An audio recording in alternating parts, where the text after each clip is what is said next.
এয়া আপোনালোকে দেখিছে কেনে এক পৰিৱেশৰ উদয় হৈছে।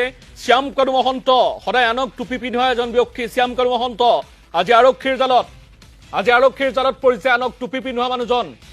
আৰু এয়া আপোনালোকে দেখিছে যে শ্যাম কানু মহন্ত কেনেধৰণে মুখ লুকুৱাই আহিছে, মুখ লুকুৱাই আজি প্ৰৱেশ কৰিছে। আজি মুখ দেখুৱাবলৈ তেখেতে সংকোচ কৰিছে, আজি ভয় কৰিছে, আজি লাজ কৰিছে, আজি নাকত ধৰিছে।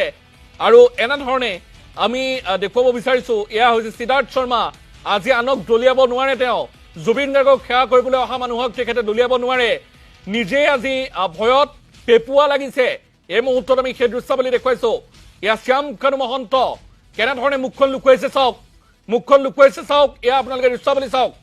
এয়া মুখখন লুকুৱাই সোমোৱাইছে। দেখিছে সন্মুখত কেমেৰা, আগতে কেমেৰা দেখিলে মুখখন বেছিকৈ উলিয়াই দিয়ে শ্যাম কানু মহন্তই। আজি শ্যাম কানু মহন্তই মুখখন লুকুৱাইছে। এয়া হৈছে সিদ্ধাৰ্থ শৰ্মা। জুবিন গাৰ্গক যেতিয়া মঞ্চত কোনোবাই সেৱা কৰিবলৈ উঠে, অনুৰাগীসকল যেতিয়া উঠে, সেই সিদ্ধাৰ্থ শৰ্মাই মানুহক দলিয়াই দিয়ে, ডিঙিত ধৰি দলিয়াই দিয়ে। আজি নিজেই ভয়ত পেপুৱা লাগিছে সিদ্ধাৰ্থ শৰ্মা। জনতাই কিজানি ডিঙিত ধৰি গতিয়াই দিয়ে, তাৰ কাৰণে ভয় খাইছে সিদ্ধাৰ্থ শৰ্মাই। এই মুহূৰ্তত আমি সেই দৃশ্যাৱলীসমূহ দেখুৱাই আছো। এয়া অৱশেষত অসম আৰক্ষীৰ জালত পৰিছে শ্যাম কানু মহন্ত। ফেষ্টিভেল মহন্ত খ্যাত শ্যাম কানু মহন্ত জালত পৰিছে। আৰু সমান্তৰালভাৱে এয়া সিদ্ধাৰ্থ শৰ্মা, হাতত হেণ্ডকাফ আপোনালোকে দেখিছে।